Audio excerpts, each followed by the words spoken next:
नमस्कार मित्रांनो, या मालिकेच्या आजच्या भागामध्ये अगदी मनपूर्वक मी तुमचं स्वागत करते। आजच्या भागामध्ये आता कमळी आपल्या हॉस्टेलवर येते आणि विचार करते की नक्की ती कोण होती। कडू आजी असेल किंवा कामिनी आजी असेल, म्हणजे ती इतक्या लवकर आपल्या घरी कसे येऊ शकते। आणि तेवढ्यात अनिका तेथे येते, तर अनिकाला बघून आता कमळी विचारते की तू इथे काय करतेस। आता अनिका म्हणते की हे मात्र मला विचारणारी कोण आहे, मी कधीही कुठेही काही पण करू शकते आणि कुणाला सुद्धा कधी फायर करू शकते, कळले ना तुला गावछाप। आणि मी तर असं ऐकलं की तू कुठल्या तरी प्रॉब्लेम मध्ये फसली आणि त्यातून तुला ऋषीने बाहेर काढले, आणि तो का आला होता, मला खरं खरं सांग की तू नक्की त्याला बोलावून घेतलं होते ना। त्यावर आता कमळी म्हणते की मी कशाला त्याला बोलावू, त्यांचे तेच आले होते, मी नाही बोलावलं। अनिका तिला म्हणते की खोटं बोलू नकोस, आणि हे पग का सतत तू त्याला बोलवत असते ग, तू मुद्दाम त्याला बोलवत असते। आणि हे पग गावछाप मी तुला सांगून ठेवते की तू ऋषीपासून लांब राहायचं, आणि तुला वाचवण्याच्या नादामध्ये जर त्याला काही झालं असतं तर, म्हणून अनिका जशी ऋषीची तिला खूप काळजी आहे असं आता चेहरा वगैरे करते आणि कमळीला म्हणते। आता हे सर्व ऐकून कमळी म्हणते की अनिका, तुला चांगलं बोलता येत नाही का ग।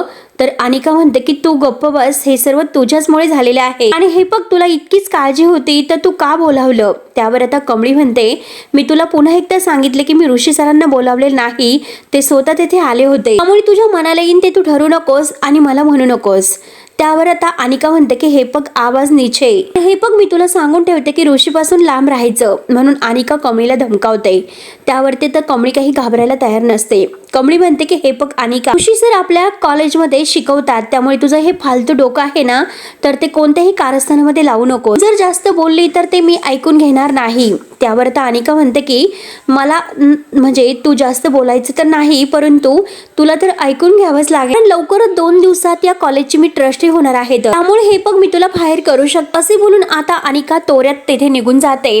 परंतु त्याच वेळेस निंगी येते। निंगी अनिकाला बघून आता कमळीला विचारते की कमळे, माकडीने इथे कशाला आली होती, नक्की काय झालं। त्यावरती कमळी म्हणते की अगं कुठे पण बडबड करत असते, ऋषी जर मला वाचवायला का आले याबद्दल ती बोलत होती, पण तू 1 मिनिट मात्र, आता मी कुठल्या तरी प्रॉब्लेम मध्ये अडकले आहे आणि ऋषी सर मला वाचवायला आले होते हे हिला कसं माहिती झाले, त्यामुळे हे पग निंगी मला काहीतरी कारस्थान वाटतं, नक्की काहीतरी गोलवेज परिषद या सर्व मागे आहेत। त्यानंतर आता इकडे अनिका घरी येते, कामिनी आणि रागिनी तिथे असतात। तर आता कामिनी हसून विचारते की काय ढक्कल गाडी फलाटा वगैरे लागलीस का। त्यावर आता अनिकाला काही कळत नसतं, आणि आता मात्र कामिनी ही अन्नपूर्णा आजीला अगदी त्रास देण्याचा प्रयत्न करत आहे, तिची उडवत आहे।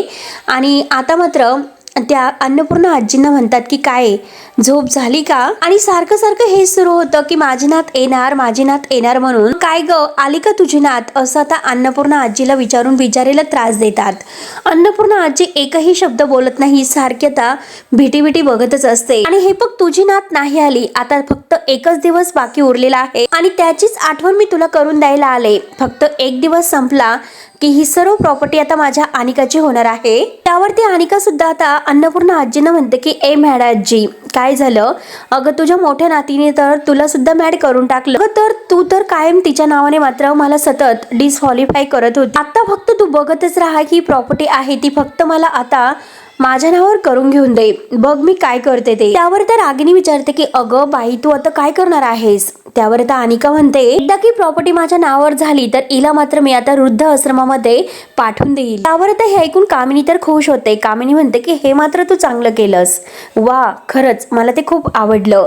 रागिनी आता त्या दोघींना म्हणते की तुम्ही दोघी शांत बसा, जर हे कोणी ऐकलं तर ह्या आनंदावर मात्र विरजण पडेल आणि ते मला नकोय। ऐकून आता अनिका म्हणते की कोण होईल आणि जाई वाचव त्याला, पळ लवकर।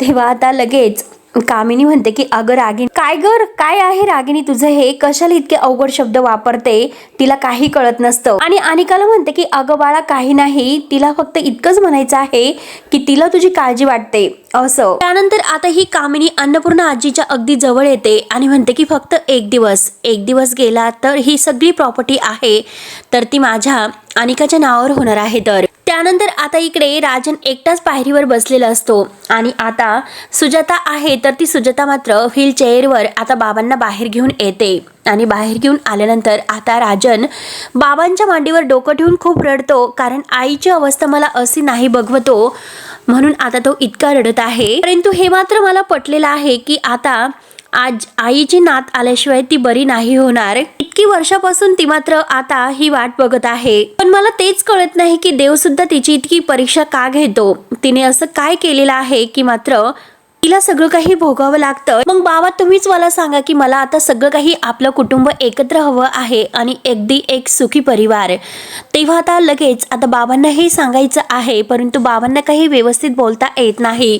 म्हणून ते आपल्या मनाशी खुणावून आता राजनला हे सांगण्याचा प्रयत्न करत आहे. हे बघ अरे तुझी मुलगी जवळच आहे कमळी, आणि तू तिच्या जे काही हातावर जन्मखून आहे तर ती एकदा बघ. म्हणून मात्र ते अगदी हाताला हात लावून सांगण्याचा प्रयत्न करत आहे, परंतु राजनला काही कळत नसतं. राजन विचारतं की बाबा काय होतं तुम्हाला, नक्की काय दुखत आहे तुमच्या हाताला. आणि हे बघा बाबा तुम्ही काही काळजी करू नका, मी आईला लवकरात लवकर बरं करेल. आपण चांगल्यातील चांगलं डॉक्टर तिच्यासाठी शोधू आणि तिला लवकरात लवकर बरं करू. प्लीज तुम्ही स्वतःला इतका त्रास करून घेऊ नका. आता नक्की काय आहे राजनला काही कळत नसतं. बाबा मात्र खुणावून हे सर्व सांगण्याचा प्रयत्न करत आहे. बाबा मात्र आता आणखीन खुणावत असतात. राजन म्हणतो की काय बाबा नक्की देवघरापाशी जायचं आहे का. चला बाबा मी तुम्हाला देवघरापाशी घेऊन जातो. म्हणून राजन आता उठतो आणि आता ते देवघराजवळ येतात. तेव्हा आता राजन देवाला हात जोडतो आणि म्हणतो की काय करू मी देवा, कुठे माझ्या मुलीला. तेव्हा आता बाबा हे कमळी असं नाव घेतात. तेव्हा राजनला खूप आनंद होतो.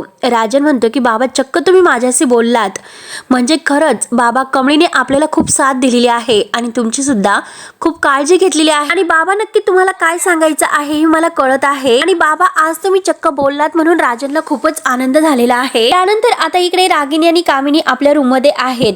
आता मात्र रागिनी इतकी खुश असते आणि आता त्या म्हातारीची आपण किती चांगली वाट लावलेली आहे, त्यामुळे मला खूपच आनंद होत आहे. नाहीतर त्या म्हातारी समोर आपल्याला कायमच अगदी घाबरून राहावं लागत होतं. त्यावर आता कामिनी म्हणते की रागिनी हे बघ आता आपले घाबरून राहण्याचे दिवस संपलेले आहेत, कळले ना तुला आता हे सर्व. आणि हे बघ मला नाही वाटत की त्या म्हातारीची नात परत येथे येईल म्हणून. त्यामुळे हे बघ या घराची सगळी सत्ता आता फक्त आणि फक्त आपल्या हातात राहणार आहे. आपणच आता येथील मालक असू. हे सर्व ऐकून रागिनी तर खुश होत म्हणते की हो नाही, आता ही सगळी सत्ता आणि प्रॉपर्टी माझ्या मुलीच्या अनिकाच्या नावावर होणार आहेत. सर्व काही विचार आणि ही फिलिंग्स आहे तर अगदी अमेजिंग आहे.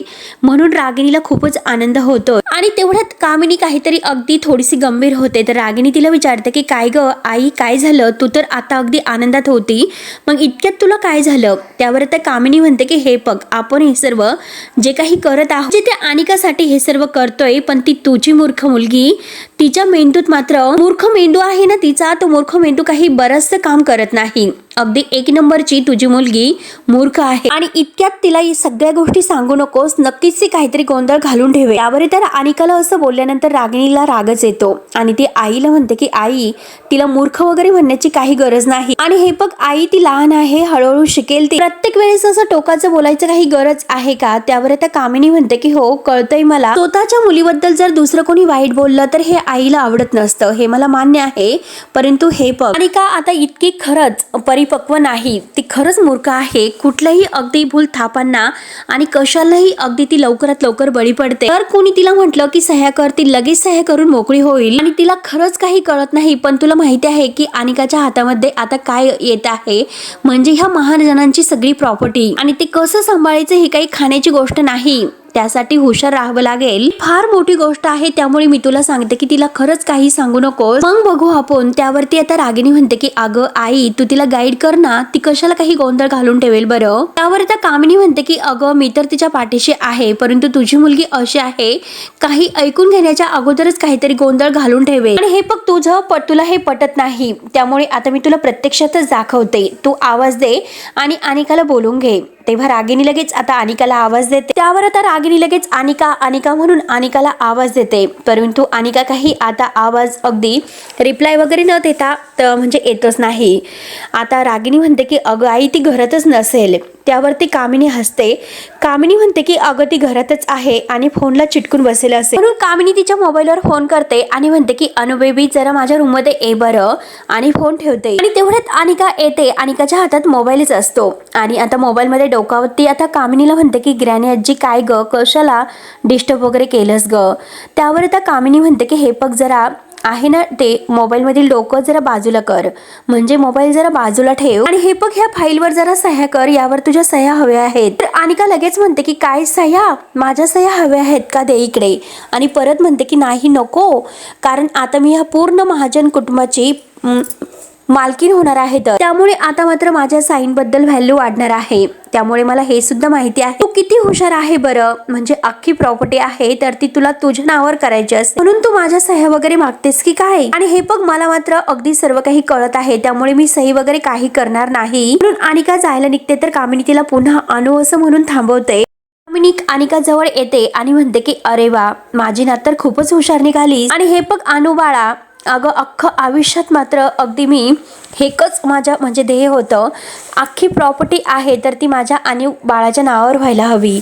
त्यासाठी तर मी आतापर्यंत प्रयत्न करत आले आणि यासाठी मी किती कष्ट घेतले ही सर्व प्रॉपर्टी तुझ्या नावावर होण्यासाठी. आणि तुला असं कसं वाटू शकतं बरं, असा विचार का करतेस की ही प्रॉपर्टी मला हवी आहे म्हणून. आणि हे बघ बाळा, अगं तुझी उन्नती सुद्धा मला बघायला आवडणार आहे, हे लक्षात घे. आणि हे बघ मला फक्त हेच बघायचं आहे की या सर्व प्रॉपर्टीवर फक्त आणि फक्त माझ्या अनिकाचंच नाव असेल. या सर्ववर मात्र आता फक्त आणि फक्त अधिकार तुला असणार आहे, तो पण सही करण्याचा, आणि प्रत्येक फाईलवर सही तुझी असेल. आणि हे बघ या कागदावर मात्र मला तुझ्या सह्या हव्या होत्या. तेव्हा अनिका विचारते की आता हे सर्व कसले आहेत, आणि ही जी कंपनी आहे ना, त्या कंपनीचे सगळे काही शेअर्स आहे तर ते आपण विकत घेत आहे, त्यासाठी मात्र मला तुझ्या ह्या सह्या हव्या होत्या. हे ऐकून मात्र आता अनिकाला आनंद होतो. अनिका म्हणते की काय बोलतेस, अगं आपण लेमन ड्रॉप्स कंपनी आहे तर ती विकत घेत आहोत आणि मी सगळे काही प्रॉडक्ट आहे तर तेच वापरत आहे, आणि हे तर खरंच किती अगदी आश्चर्याची गोष्ट आहे. तर आणि वाव, खरंच खूपच छान, मला खूपच आनंद होत आहे.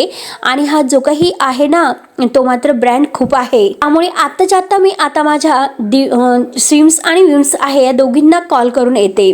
आता मात्र इतका आनंद आता ह्या अनिकाला झालेला असतो. रागिनी तिला म्हणते की थांब, अगं अनिका जरा थांब, आई तुला नक्की काय म्हणत आहे ते ऐकून तर घे. एकदा कंपनी आपल्या नावावर होऊन दे, मग तुला कुणाला सांगायचं असेल त्याला तू सांगू शकते, आणि अगोदर मात्र त्या डॉक्युमेंट्स वर साईन कर, जे आई तुला सांगत आहे ना ते लवकरात लवकर कर. त्यावर त्या अनिका म्हणते की ओके बरं, ते डॉक्युमेंट्स आहे ना दे इकडे. आणि हे बघ आता मात्र त्यावर मी सही करत आहे, जरीही काही अडलं तरी सुद्धा मला ते सांग, मी नक्की प्रॉब्लेम आहे तो सॉल्व्ह करेन. आता अनिका लगेच सह्या करते. आणि हे बघ मॉम, लगेच त्या कंपनीला कॉल कर, आजपासून त्यांची मॉडेल आहे तर ती अनिका महाजन असेल. अनिकाला खूपच आनंद होतो आणि खुश होत ती बाहेर निघून जाते. आता मात्र कामिनी अगदी जोरजोराने हसायला सुरुवात करते. रागिनी तिला विचारते की आई तुला हसण्यासाठी काय झालं ग. त्यावर त्या कामिनी म्हणते की अगं खरं तर मी जिंकले म्हणून मला हसू आलं, आणि हे बघ तुझा मात्र तुझ्या लेकीबद्दल जो काही समज होता ना शेवटी खोटा ठरला, म्हणून मला हसू आले. आणि बघितलंस का तुझ्या लेकीला, कळलं ना ती किती मूर्ख आहे, कुठल्याही भूलतापांना अगदी ती बळी पडू शकते. तरीही तिला कोणी सह्या करण्यासाठी सांगितले तरी सुद्धा ती सटासट सह्या करीन आणि मोकळी होईल. आणि हे बघ तुला माहिती आहे का रागिनी तिने कशावर सह्या केलेल्या आहेत, आणि आता मात्र तिने ह्या प्रॉपर्टीच्या पेपरवर सह्या केलेल्या आहे. या मात्र आता ह्या प्रॉपर्टीची मालकीन आहे तर ती आता ही अनिका महाजन असेल, परंतु त्या सगळ्यावर अगदी त्या सगळ्यावरची पकड मात्र माझी असेल, म्हणजे कामिनीची. त्यानंतर आता कमळी, ऋषी आणि निंगी कॅन्टीन मध्ये असतात. त्यावरती कमळी आता निंगीला म्हणते की हे बघ आज मात्र काही जे लेक्चर गेस्ट आहे तर ते येणार आहेत, आणि त्यांचं लेक्चर अटेंड करणं खूप महत्त्वाचं, आपल्याला ते लेक्चर आहे ते बुडून नाही चालणार. त्यावर तर ऋषी म्हणतो की ते लेक्चर आहे ते खूप महत्त्वाचं आहे, ते तुम्ही मिस करू नका. कमळी आता हो म्हणते, आणि तेवढ्यात ते बंड्या येतो आणि बंड्या त्यांना चहा आणून देतो. तर कमळी म्हणते की बंड्या, मी तुला किती वेळेस सांगितलं सेल्फ सर्व्हिस नियम आहे तो सगळ्यांसाठी आहे, मग तू आम्हाला का आणून देतोस बरं. त्यावरती बंड्या काही उत्तर देत नाही आणि लगेच बाजूला निघून जातो. आणि तेवढ्यात मात्र आता मोठमोठ्याने पिपाने वाजवत आता अनिका आणि तिच्या त्या दोन मैत्रिणी येतात. आता सगळेजण त्यांच्याकडे बघत असतात. ऋषी मात्र आता आपले डोळे बंद करून घेतो आणि निंगी मात्र आपले जोरात कान दाबते. आणि आता मात्र अनिका खुश होत सांगते की सगळ्यांसाठी एक गुड न्यूज आहे की आजच्या दिवसासाठी मात्र सगळ्यांना कॅन्टीन हे फ्री असेल. आणि हे बघा तुम्हाला काय ऑर्डर करायचं आहे ते करा, पार्सल न्या, काही पण खाऊ शकतात, सगळं काही फ्री असेल. आणि आता सगळं काही अनिका महाजन भरणार आहे. तर आणि हे सर्व मी का करत आहे, अन्नपूर्णा ग्रुप ऑफ इंडस्ट्रीची सर्वात अगदी जी काही सर्वांची लाडकी अनिका महाजन महाजन आहे तर ती मालकीन होत आहे. अगदी खुश होत सांगत असते, अन्नपूर्णा कॉलेज, अन्नपूर्णा अगदी इंडस्ट्रीची सर्व काही आता मी मालकीन होत आहे. जे काही उरलेलं असेल ना ते सर्वांची मालकीन मी होणार आहे. आता मात्र कुणाचा यावर विश्वास नसतो.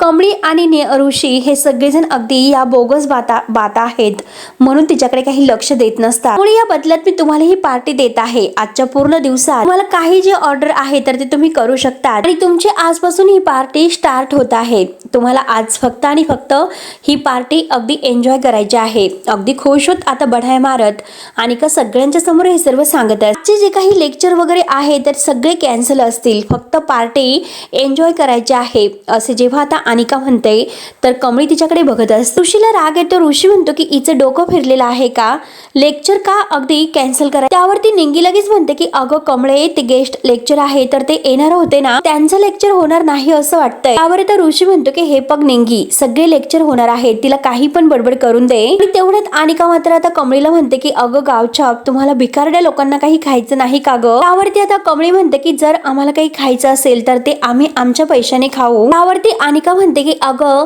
निंगू पिंगू कच्चा लिंबू, तुमच्यासारख्या भिकारड्या लोकांसाठी तर मी खरी पार्टी ठेवलेली आहे. तेव्हा मात्र आता ऋषीला खूपच राग येतो. ऋषी म्हणतो की अनिका भिकारडी का म्हणतेस त्यांना, तुला किती वेळेस सांगितले त्यांच्याशी बोलताना अशा भाषेत बोलायचं नाही म्हणून. त्यावर आता अनिका म्हणते की ऋषी प्लीज, आज मात्र मी खूप आनंदी आहे, की त्या आनंदाचा भाग सगळ्यांना होऊन दे. त्यावरती ऋषी म्हणतो की हे बघ, तुझ्या आनंदाचा भाग वगैरे मला नाही व्हायचं, तू तुझे काही बोलतेस ना ते शब्द तुझे चुकतात हे लक्षात घे. हे बघ, अन्नपूर्णा एम्पायरची मालकीन अजूनपर्यंत तू काही झालेली नाही. अन्नपूर्णा आजीने हा बिझनेस उभा करताना मात्र किती मेहनत घेतलेली आहे आणि त्यांची ती किती जबाबदारी आहे हे तुला कळत असेल. हे बघ, त्यांना मात्र एक असा ब्रँड व्हॅल्यू आहे, अगदी गुडवेल आहे. आणि हे शब्द कधी तुझ्या कानावरून गेलेत का ग अनिका? इतका मोठा बिझनेस सांभाळण्याची कुवत आहे का तुझ्यामध्ये? कुवत काय असते हा शब्द सुद्धा अनिकाला माहिती नसतो. ते ऋषीला विचारते. आता ऋषी डोक्याला हात लावतो आणि आता अनिका ऋषीला म्हणते की हे बघ, मी खूप हॅपी आहे आणि आता आपल्या मैत्रिणींना घेऊन तेथून तोऱ्यातच निघून जाते. तेवढ्यात आता ऋषी म्हणतो की माकडाच्या हातामध्ये मात्र कोलीत जायला नकोय. त्यावर आता निंगी म्हणते की हो ना सर, आम्ही सुद्धा हेच बोलत असतो, पण तुम्ही काही मला बोलून देत नसता, कारण हिच्यापेक्षा माकड तरी बरी आहेत. आता कमळी म्हणते की निंगी, तर निंगी म्हणते की हे बघ कमळे, तू मला कशाला बोलतेस? अगं 2 दिवसापासून आता हिचं हेच सुरू आहे की मी मालकीन मालकीन. त्यावर तर ऋषी म्हणतो की हे बघ, अनिकाचं बोलणं जर खरं झालं म्हणजे सगळी काही प्रॉपर्टी तिच्या नावावर झाली तर अन्नपूर्णा जे काही एम्पायर आहे तर तो बर्बाद होईल. एवढे इतक्या वर्ष केलेली जी काम आहेत ना ती अगदी म्हणजे वाया जातील. सगळ्यात महत्वाचं म्हणजे ती या कॉलेजची सुद्धा मालकीन होईल आणि जर तसे झाले तर ती सगळ्यात अगोदर तुम्हाला दोघींना या कॉलेजच्या बाहेर काढेल. त्यावेळेस मला सुद्धा काही करता येणार नाही. ऐकल्यानंतर कमळे आणि निंगी ह्या दोघींना धक्का बसतो आणि शेवटी हा भाग येथे संपतो. पुढील भागामध्ये आता ही कामिनी मात्र अन्नपूर्णा आजींना खूप त्रास देते. हाताला धरून तिला आता उभं करते आणि अगदी हात सोडून देते. शेवटी बिचारी अन्नपूर्णा आजी डोक्यावर खाली पडते. तिच्या डोक्याला लागलेला आहे. आजोबा मात्र हे सर्व बघून त्यांना आता खूप वाईट वाटतं आणि या कामिनीचा राग येतो. त्यानंतर आता इकडे नयनतारा गौरीला सांगत असते की आता ह्या अन्नपूर्णा महाजनांची जी काही प्रॉपर्टी आहे तर त्या मात्र सगळी प्रॉपर्टी आपली लहान नात म्हणजे ती मूर्ख अनिका हिच्या नावावर करणार आहेत का. आता हे गौरीला सर्व काही माहिती होत. रागिनी मात्र आता कामिनीच्या सोबत आता ह्या गौरीच्या सर्व काही आठवणी आहे त्या सर्व जाळते आणि आता एकही अशी आठवण या घरात त्या गौरीची आणि तिच्या मुलीची राहणार नाही म्हणून जो काही गौरी आणि राजनचा फोटो आहे तर तो सुद्धा जाळते. आता हे सर्व राजन बघतो आणि तो रागिनीवर खूप जोरात रागिनी असे ओरडतो. तेव्हा आता मित्रांनो पुढे नक्की काय होतं हे बघण्यासाठी आपल्या चॅनलला सबस्क्राईब करत राहा. धन्यवाद.